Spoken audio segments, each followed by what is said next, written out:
오늘의 말씀은 누가복음 24장 1절부터 12절까지 말씀입니다.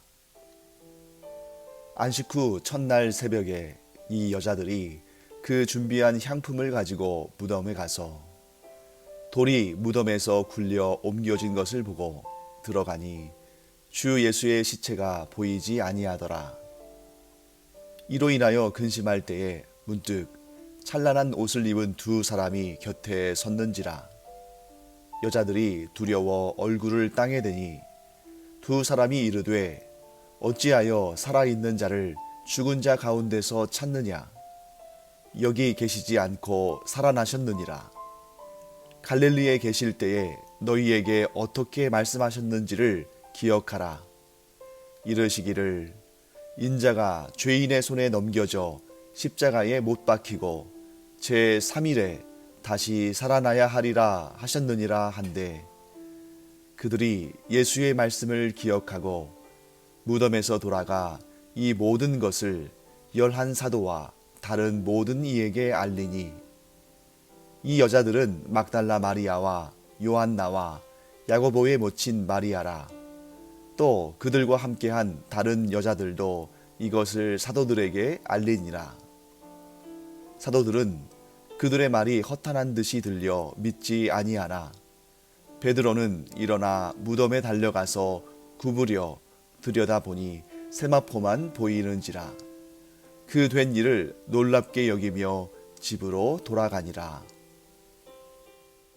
갈릴리에서부터 예수님을 따라와서 예수님의 모든 일들, 곧 호산나 하는 그러한 찬양을 들으면서 예루살렘에 입성하시는 그 모습들을 지켜보고, 또 그곳에서 이 예루살렘 성 안에서 하나님의 말씀을 가르치시는 예수님의 모습을 지켜보고, 또 악한 유대의 종교 지도자들의 모함 속에 본디오 빌라도의 법정에 선 예수님의 모습도 지켜보고, 그리고 십자가에 달려 고난당하시고 죽으시는 모습도 지켜보고, 이 모든 과정을 지켜보았던 여인들이 이제 예수님의 그 시신을 잘 또 깨끗하게 처리하기 위해서 예수님께서 안장되신 무덤을 향해 나아갑니다. 이 여인들은 정말 황망했을 것 같습니다.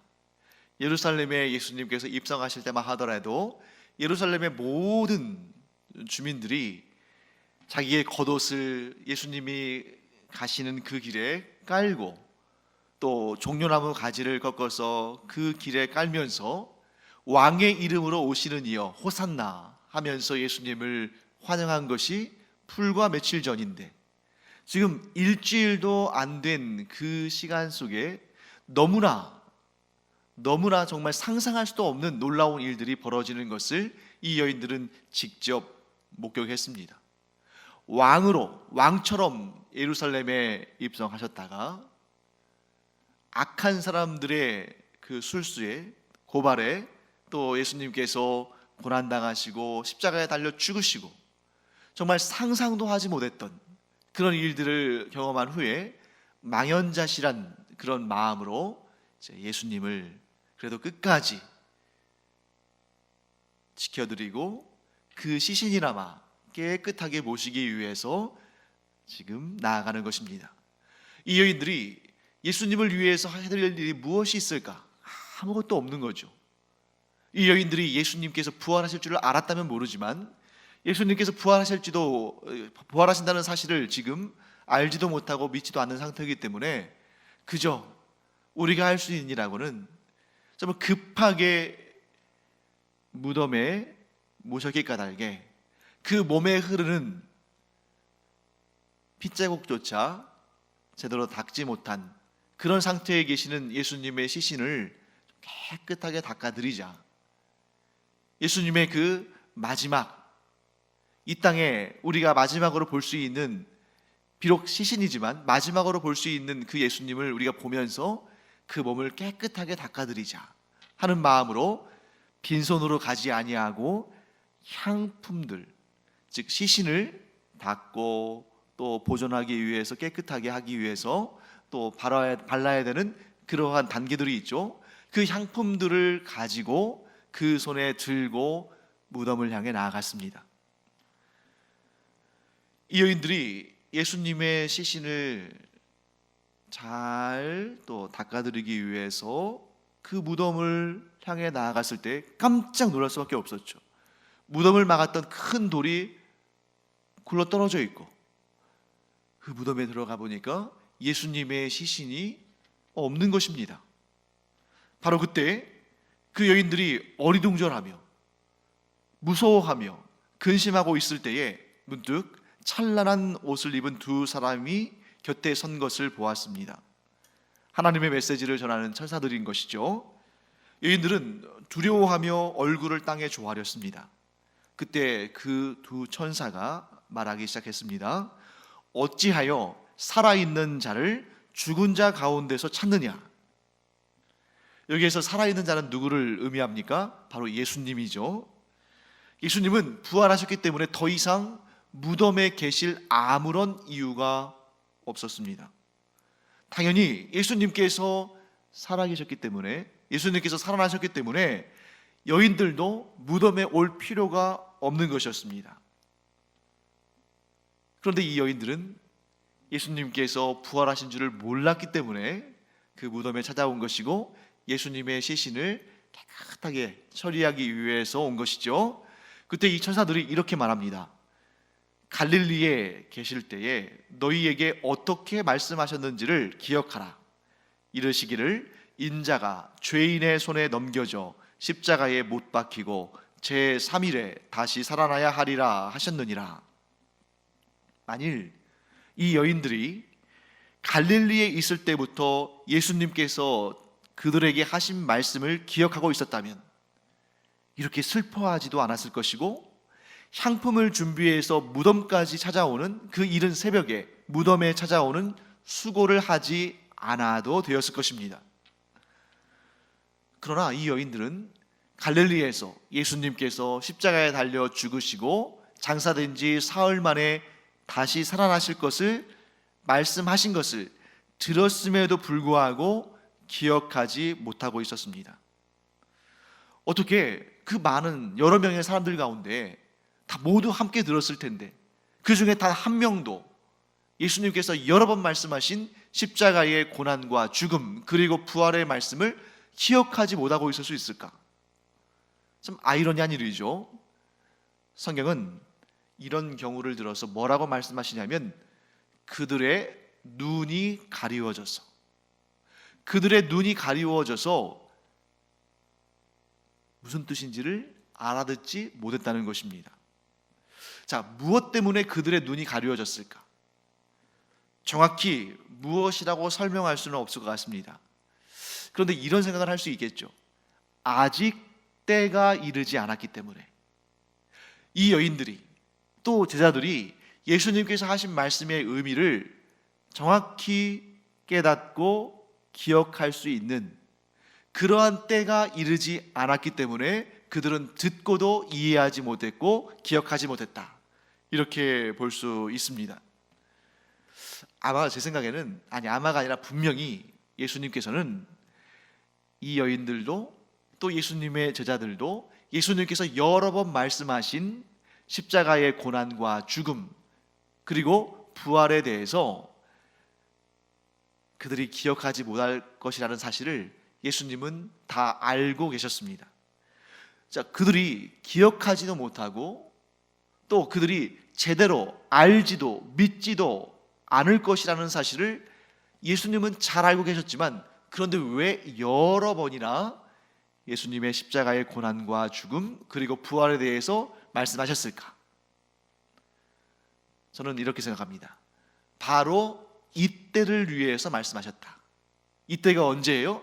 예수님께서 부활하신 그때, 예수님의 부활의 때를 위해서 예수님께서는 미리 십자가의 고난과 죽음 그리고 부활에 대해서 말씀하신 것입니다.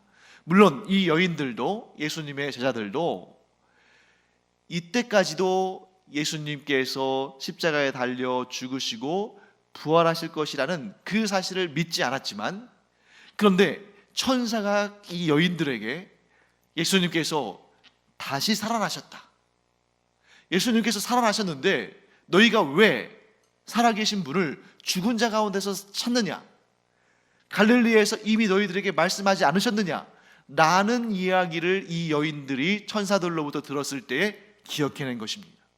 예수님께서 하신 말씀을. 예수님은 바로 이날의 이 깨달음, 이날의 이 기억을 위해서 미리 갈릴리에서부터 이 말씀들을, 십자가의 고난과 죽음 그리고 부활에 관한 말씀들을 이미 말씀하신 것입니다. 이때를 위해서, 비록 그들이 오랜 시간 동안 기억하지도 못하고 깨닫지도 못할 것을 아셨지만 이때를 위해서 말씀하셨고, 예수님의 그 생각대로, 예수님께서 판단하신 대로 부활 이후에 이 여인들도 그리고 나중에 제자들도 예수님께서 말씀하신 십자가의 고난과 죽음 그리고 부활에 대한 메시지를 온전히 깨닫고 기억하고 믿고 구원의 은혜를 얻게 된 것입니다. 저는 여기에서 우리가 비록 때때로는 이 말씀이 어떤 말씀인지, 성경에 담겨 있는 이 메시지가 어떤 뜻인지를 우리가 정확히 알지 못하고 또 기억도 잘 못하고 또 어떨 때는 믿음이 약해서 그 말씀대로 살지 못하는 그런 때가 많이 있지만, 그럼에도 불구하고 하나님의 말씀을 항상 우리가 듣고 읽고 배우고 익히고 순종하는 그런 마음 자세를 우리가 항상 가져야 한다고 생각합니다. 왜냐하면 지금 당장 그 말씀이 나에게 어떤 의미가 있는지도 모르겠고 나에게 어떤 도움이 되는지도 모르겠고 정확한 의미가 무엇인지도 잘 모르고 어떨 때는 또 기억하지도 못하고 자주 잊어버리지만, 그럼에도 불구하고 우리에게 뿌려진 하나님의 말씀은 반드시 언젠가 이때를 위해서 내가 이 말씀을 들었구나 하는, 그렇게 고백하는 날이 반드시 있을 것입니다. 사랑하는 성도 여러분, 우리는 우리의 일상에, 우리의 실생활에, 우리의 손에 잡히는 그런 유익이나 그런 이익이 없으면 별로 그렇게 반가워하지도 않고 별로 애쓰지도 않고 대수롭지 않게 여기고 지나가는 경우가 많습니다. 다른 일에 대해서는 우리가 얼마든지 그래도 괜찮아요. 하지만 하나님의 말씀에 대해서는 우리가 욕심을 내기를 바랍니다. 왜 그렇습니까? 이 말씀이 나의 마음밭에, 나의 인생의 밭에 떨어지면 반드시 우리가 훗날, 아니면 지금 이때를 위해서 하나님께서 이 말씀을 내게 주셨구나, 이때를 위해서 하나님께서 이 말씀을 내가 듣게 하시고 읽게 하시고 공부하게 하셨구나 하고 고백하는 날이 반드시 임할 줄 믿습니다. 그러므로 가장 지혜로운 자, 가장 복된 자는 언제든, 지금 당장 나에게 무슨 유익이 있든 내가 지금 그 말씀을 당장 써먹지 못하는 그런 상황이라 할지라도 언제든지 하나님의 말씀에 귀를 기울이고 그 말씀을 감사함과 기쁨으로 받아들이고, 이 말씀이 언젠가 나에게 큰 위로와 격려와 힘과 은혜와 복이 될 것이다 하는 그런 믿음을 가지고 하나님 말씀을 굳게 붙드는 자, 그 말씀을 사모하는 자, 그 말씀을 달게 받는 자가 반드시 그 말씀이 주시는 위대한 복을 누리게 된다. 꼭 기억하기 바랍니다. 지금 당장 내가 별로 내 생활에서 이 말씀을 들어서 내가 무슨 쓸모가 있을까? 이 말씀 듣는다고 해서 내게 무슨 유익이 있을까? 결코 그렇지 않습니다. 내 마음밭에, 내 삶의 터전에 뿌려진 말씀의 씨앗은 반드시 30배, 60배, 100배의 결실을 맺어서 나에게 그 무엇과도 바꿀 수 없는 유익을, 은혜를, 복을 주실 날이 반드시 온다 하는 것을 꼭 기억하기 바랍니다. 그런데 이렇게 말씀이 전해졌을 때에 그 말씀을 이해하고 받아들이고 믿는 데는 사람들마다 시간차가 있는 것 같아요. 그런데 그 시간차는 똑똑하고 공부 잘하고 학식이 있고 사회적으로 지위가 좀 높은 지위에 있고 그렇다고 해서 하나님의 말씀을 빨리 깨닫고 빨리 받아들이는 것이 아니라 그런 것과는 관계없이 그 마음이 얼마나 하나님 앞에 순수하냐, 얼마나 하나님의 말씀을 달게 받느냐, 얼마나 하나님을 더 믿고 의지하느냐에 따라서 그 속도가 좀 차이가 나는 것 같아요. 자, 이 여인들 얼마나 복된 사람들입니까? 여러분, 우리가 잘 알죠? 2000년 전에 그것도 이스라엘 땅의 여인들이 얼마나 이 인권에 있어서 좀 많은 그런 고통을 당하고 어려움을 당했는지 우리 잘 알고 있습니다. 그래서 심지어 여인들의 증언은 잘 인정해주지도 않는 그런 시대였죠.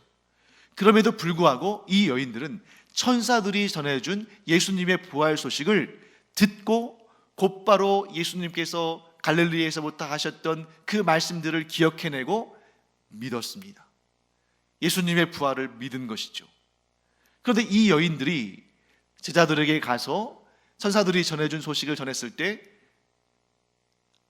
예수님의 제자들, 본문에는 사도들이라고 되어 있죠.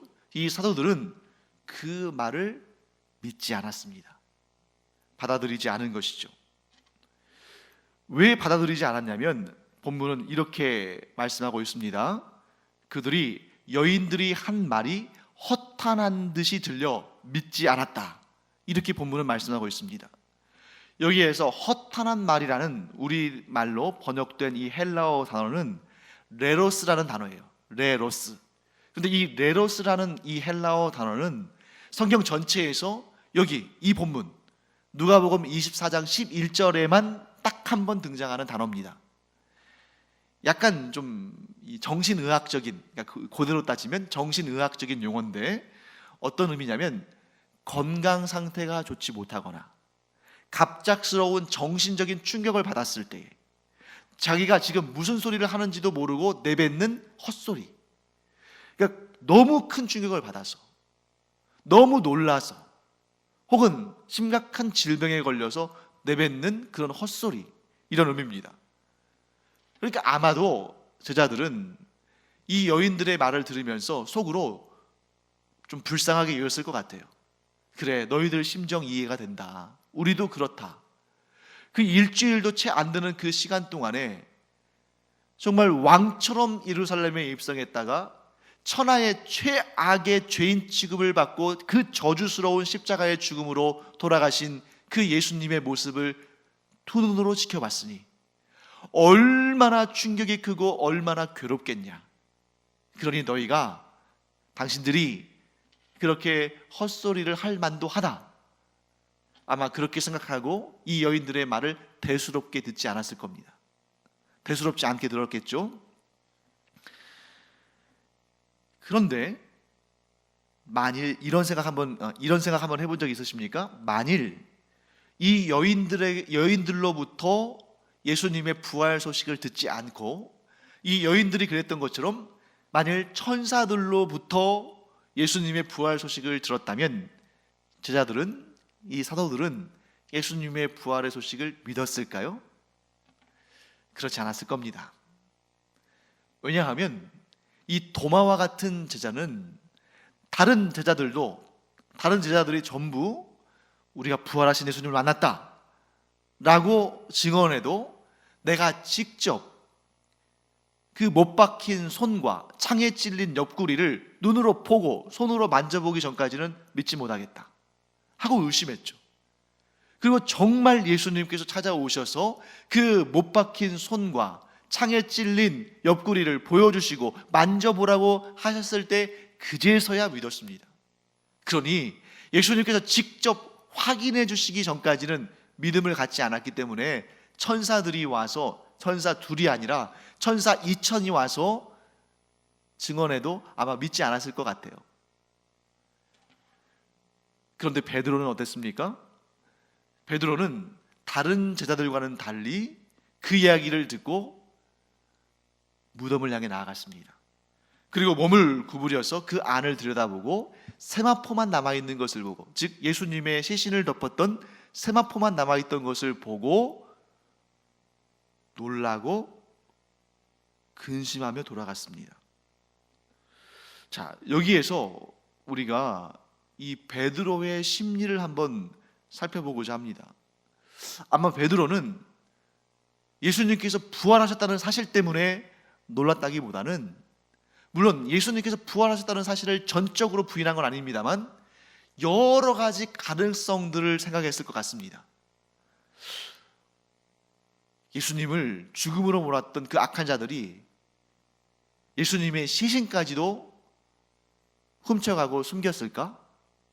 아니면 들짐승들이 와서 예수님의 시신을 물어갔을까? 아니면 정말 저 여인들이 말했던 것처럼 예수님께서 부활하셨을까? 베드로 안에는 예수님의 부활에 대한 믿음의 마음과 또 그것을 믿지 못하는 그런 불신의 마음이 아마 격렬하게 부딪히고 싸우고 있었을 것 같습니다. 이런 차원에서 우리가 보면 의심 없이 믿는다는 것이 얼마나 큰 복인가. 물론 우리를 구원할 수 없는 헛된 것들, 우상이나 세상의 물질이나 그 어떤 것이라 할지라도 그것을 믿는 것은 아무 유익이 없습니다. 하지만 예수님, 곧 하나님이신 예수님, 우리의 생명의 구원자 되시는, 우리에게 영원한 생명을 주시는 그 예수님을 믿는 것은 한시라도 빨리 믿는 것이 가장 복된 일입니다. 왜냐하면 그 예수님에 대해서 마음이 확정되기 전에, 믿음이 확정되기 전에는 이런저런 여러 마음들이 충돌합니다. 예수님께서 존재하시는 것 같기도 하고 존재하지 않으시는 것 같기도 하고, 예수님이 존재하신다면 메시아 곧 구원자이신 것 같기도 하고 그냥 훌륭한 스승 정도인 것 같기도 하고, 나에게 영생의 구원을 주실 것 같기도 하고, 아니면 그저 우리가 죽으면 모든 것이 그걸로 끝나는 것 같기도 하고, 이러한 잡다하고 많은 생각들이 부딪히면서 충돌하면 우리의 내면이 그렇게 불안정하고 무질서하면 우리에게 고통과 두려움과 염려와 근심을 줄 수밖에 없죠. 하지만 우리의 마음이 주님을 향해서 확정되면, 그래서 예수 그리스도께서 십자가에 달려 죽으신 그 죽음으로 인해서, 그 십자가의 보혈로 인해서 내 죄값을 대신 갚으시고 예수님께서 부활하심으로 나도 반드시 부활할 것이며, 또한 예수님께서 나를 천국으로 인도하셔서 영생의 구원, 영생의 복락을 주신다는 이 믿음, 이 믿음에 우리의 마음이 확정되면 우리는 쓸데없는 방황과 고민과 염려와 근심과 두려움으로 낭비하는 시간들을 다 모아서 그 시간에 기쁨과 감사와 기대감에 차서 살 수 있을 텐데, 이 설교를 듣고 계시는 분들 가운데 아직도 여전히 그 내면에서 이런저런 가능성들이 충돌하며 여러분들의 마음을 어지럽게 하고, 또 여러분들로 하여금 근심하게 하고, 여러분들로 하여금 안절부절하게 하는 그런 상황 가운데 계시는 분들도 분명히 계실 겁니다. 믿음의 확정함은 빠르면 빠를수록 좋다. 물론 그 믿음의 대상이 여러분을 구원하지 못하고 여러분에게 영생의 복락을 주지 못하는 그런 우상이나 세상의 헛된 것들, 언젠가는 사라지고 없어질 것들이라면, 혹은 존재하지 않는 거라면, 혹은 능력이 없는 거라면 그 믿음은 헛된 믿음이요, 오히려 영원한 심판을 받을 믿음입니다.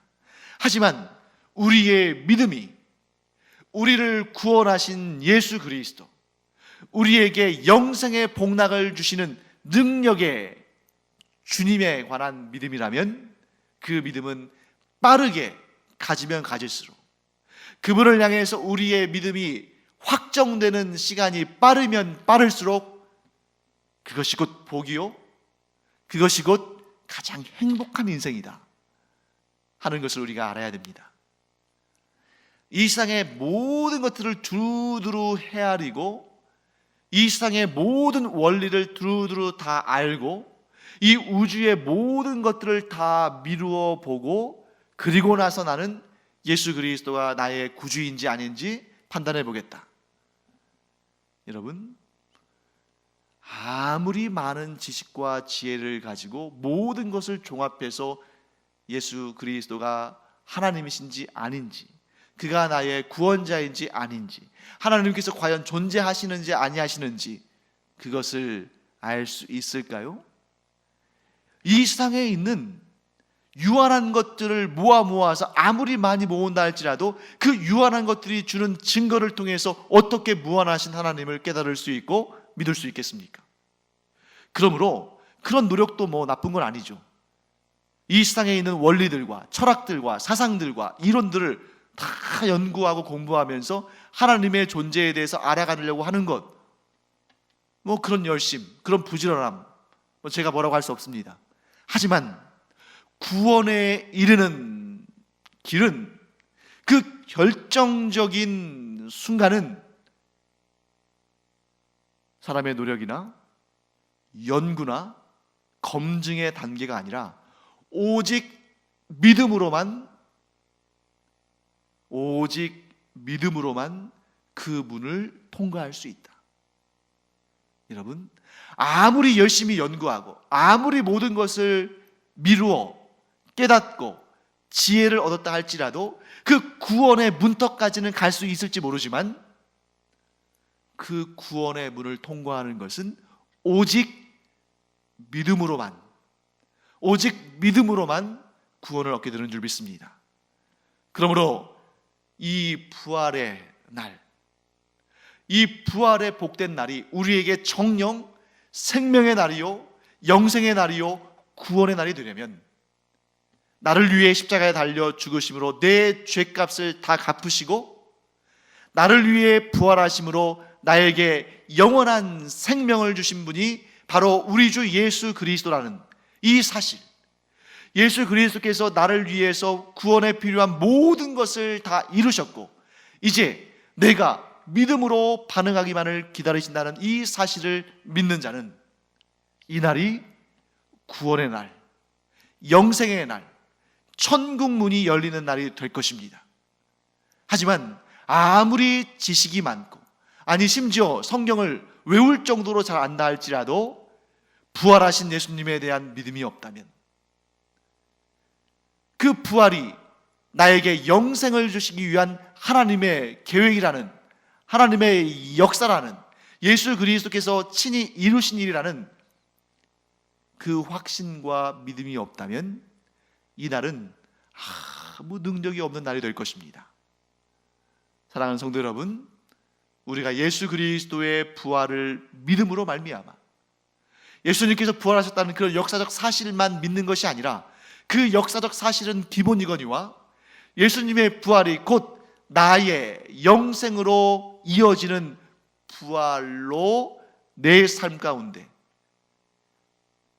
역사할 것이라는 것을 믿는 이 믿음의 날, 이 믿음이 우리 모두에게 있기를 간절히 축원합니다.